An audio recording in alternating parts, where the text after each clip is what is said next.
Hello, this is Brandy Plumley in the EDOL 647 class. Um, I created my action plan over an individual behavior plan for a student in my classroom. This video will step you through the process that I went through in my presentation, and then at the end it'll show a clip of me working with the collaboration team that helped implement the plan and help me modify goals and behavior expectations for the plan. This is my table of contents. I'll be going over my vision statement, the problem I found in my classroom, the research and articles that I used, the agenda and timeline for my meetings, part 1 and part 2 of our assignment, and then my reflection and technology pieces. First off, my vision statement is to inspire my family, my students, and myself to reach for the stars. I want to ensure that my family and my students are prepared for the real world. They will be educated, responsible, motivated, and compassionate members of their community. They will shine brightly. This is my agenda and timeline. This shows the meetings that we have went through already for my behavior plan, the student's enrollment date, and then all the meetings we've had up till now. And it shows the date and what we did at each meeting, like selecting his using his IEP goals to create his goals for his behavior plan, reviewing the goals, reviewing the expectations that we set, creating the plan and implementing the plan. And then the agenda that you'll see for the meeting at the end of the video, where we were reviewing the student's goals, his non-negotiable behaviors, why we needed the behavior plan in place, result sharing through Google Drive and Google Docs, and then scheduling the next meeting. Here's part 1 of my project. My classroom issue was that in mid-October, I had a new student come into the classroom. He was a foster student, and he had been through a lot of different things, and he had a lot of behavior and anger issues that were impeding his learning and disrupting the classroom. And I'd never had a student like this before in my classroom that had such strong behavior issues. We have a school-wide PBIS program, but it just wasn't working for him. It didn't matter to him if he clipped up or if he clipped down, that's the system we use. So we contacted his previous school, and they sent us a plan that they had used, and we tried it out for about 2 days, and it also did not work. It had no effect whatsoever on his behavior. So I did some research on individual behavior plans to see if they would be effective and something that we could use for him in the classroom. So then we sat down and we decided that, yes, that's what we wanted to do. We wanted to create this plan for him, and that way he would be successful in the classroom. One of the articles I read was by Blanca Gonzalez, and it talked about reasons why we need a behavior program and why they're effective. Some of the main reasons that we found in the article that fit our situation was his behaviors were impeding his learning, and then also the other students' learning because they were concerned with what he was doing in class. When his behavior goals on the IEP fit the plan, he had a lot of issues before. He was not in a regular classroom, and we do not have a pull-out program where they're out all day, so we had to develop this plan because he was going to be in the regular classroom for the majority of the day.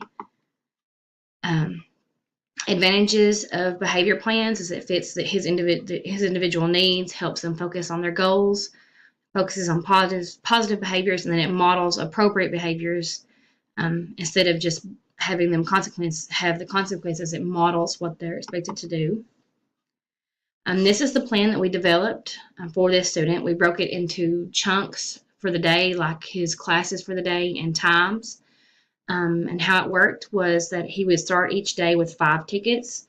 And then for each classroom, he had the opportunity to either earn a happy face and get a ticket, or a sad face and lose a ticket. And we set it up where if he was redirected over 3 times, that was a sad face. And if it was 3 or less, he got a happy face. And then we have a section for the notes. And the goals that were on his behavior plan were using appropriate language when upset, following direction, classroom, schools, and rules, listening to teachers, staying focused on tasks, and not blurting out in class. And then he has 3 non-negotiable behaviors. These were really big issues his first week in our school setting, using bad language with students, with staff, running. He would run from staff members and hide. And it became like we were worried about safety issues, like where would he be? And then he would also threaten students and staff when he got angry. So we decided that these were going to be non-negotiable behaviors, that if those behaviors were used, even if he had smiley faces all day, if he got to the end of the day and displayed one of those behaviors, that he could not redeem his tickets that day. He would not get any rewards that day, because there are certain things he likes to do throughout the school day. Like he likes to eat lunch with a certain teacher, and she allows him to do that as long as he's had a good day. He likes cinnamon Pop-Tarts. So like those are things that if one of those non-negotiable behaviors took place, that he would lose that type of reward. Part 2. At first, the very first month of October was very difficult. And in this study, we're going to call this student Jack. He was testing his limits, and like I said, the traditional clip chart was not having any effect. The students have 3 classes each day that chart behavior, and they can clip down 3 colors. It goes from green, everybody starts the day on green. They can clip up to blue, but they can clip down to yellow, then to orange, then to red. So if they clip down to red in each class, that would mean that they clipped down a total of 9 times that day. And so we charted his behavior for the month of October using this clip chart, and how many times he had clipped down each day during the time that we used our traditional PBIS reward program.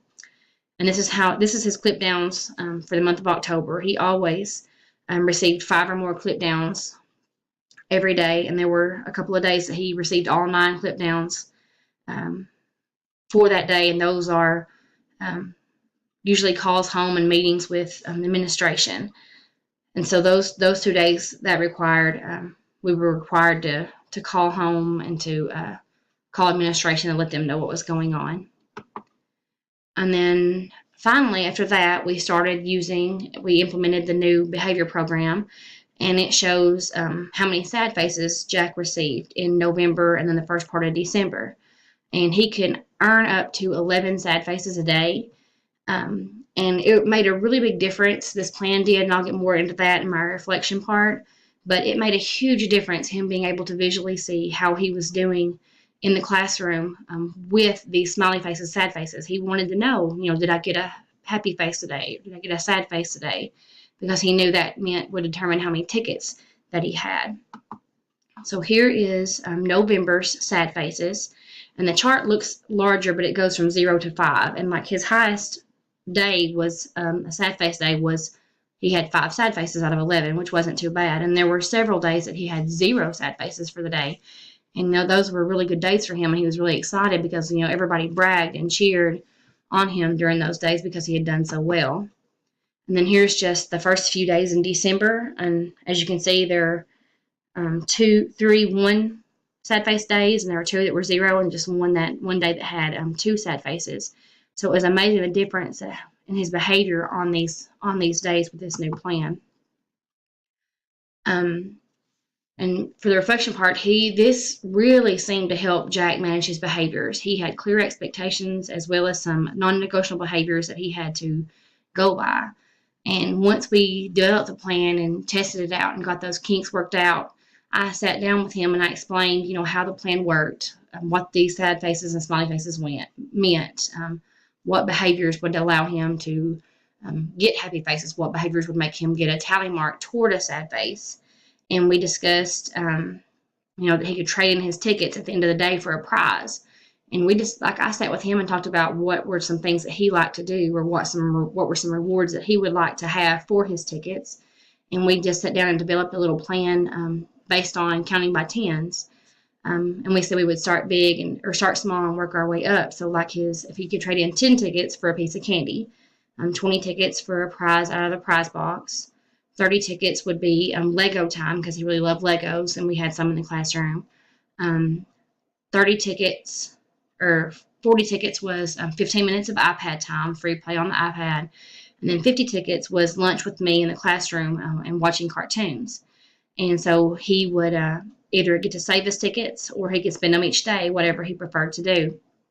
And at the end of the day, I had a little bucket, and he would come up at the end of every day, and he would count out his tickets, and he would decide whether he wanted to save them or whether he wanted to trade them in. And he was the plan let him visually track how he was doing. Like he knew every time he got a happy face, that was another ticket in the bucket, and he would come up and he'd put a ticket in. And the difference was noticed by the staff members, his classmates, and everyone involved about how much better he was doing with his behavior and his blurt outs in class and just listening to the teachers and doing everything. So now I really have to say, we worked together with all of the teachers and classmates, or the teachers and the resource teachers and his foster family and his biological family. We all worked together and made this consistent. And it was really one of the most influential things I've done in the classroom this year, because just the change in him has been so great with this new plan in place. Next steps for the plan, we're just going to keep monitoring his goals and the effectiveness of the plan. We'll also modify the reward system as needed.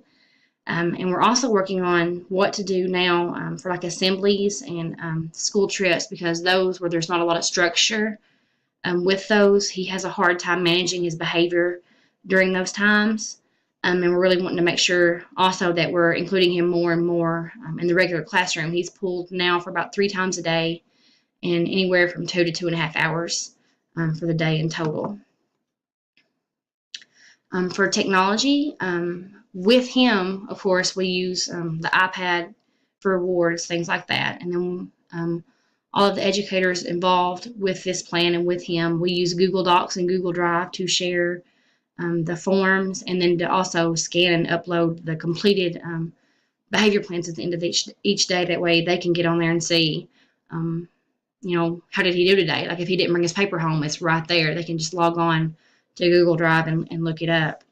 And then for my presentation, I use Prezi for the presentation. I use Screencast-O-Matic to make this video, YouTube to combine all my videos, and then on our school intranet page, I actually posted this video as well, and it's just a site that our school district uses to share presentations that we would not like post for the public view. It's only available to the staff members that need to see it. Resources that I used for this were I had 2 articles: the Gonzalez article, Behavior Plans Does It Work, and then a positive reinforcement behavior plans and the effective effects on student behavior. All my images from the PowerPoint came from Google Images, and then the presentation form was Prezi and Screencast-O-Matic and YouTube.com. Next, you'll see a clip of me working with some teachers, and it's just a brief meeting that we had at the end of school one day over reflecting over the plan. Were his goals still working for him? And did the plan need to be updated, or do we want to continue and just set the next date for his next schedule? We schedule bi-weekly meetings to go over his goals and expectations, and just to make sure that everything is still on track. But I hope you enjoy the next clip of the video. And behavior plans are a great thing. I really hope that if you ever have a student in your classroom that needs one, you do some research, because this has been a real game changer in the classroom for me. Thank you so much.